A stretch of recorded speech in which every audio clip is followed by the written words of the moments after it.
Hi guys, welcome back. I was making this one in the last video. This is our latest project, and you can see she's beefing up quite heavy now at this stage, but a long way to go. I mean, we've got a lot of filling in. You can see her head here is quite hollow, but this is the stage I get to where I begin to see the actual muscular shape of the arms, for example, and shoulders working right down her back, her bottom, and then down. And I'm working here with this 6 strands of 0.8 wire.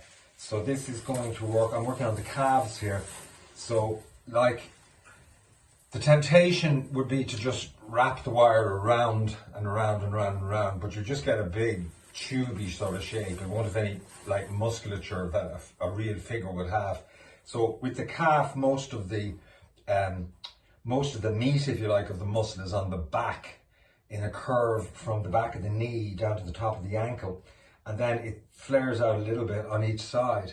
So if we want to achieve that shape using the wire, because otherwise the calves will look ridiculous, they just won't look like calves.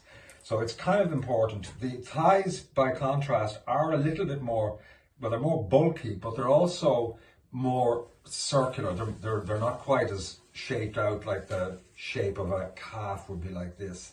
The thigh is more that sort of shape. It does taper down to the knee again, but it broadens up to the bottom of the buttocks here.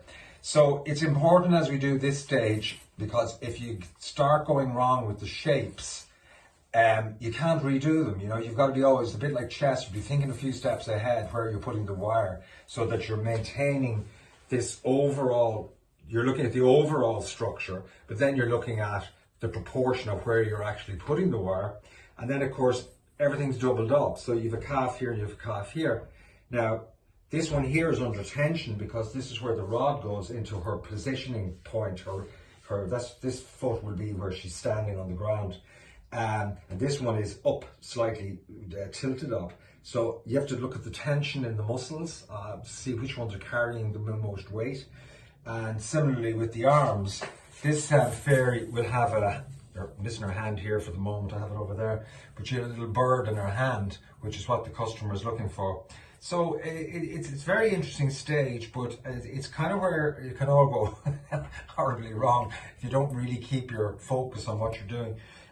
So I'm happy with it so far. It's beginning to look good. The proportions are nice, and it's really just wire, always in the right places. That's the key to it now.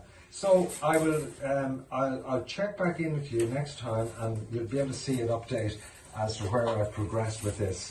So look forward to seeing you next time. See you guys. Bye.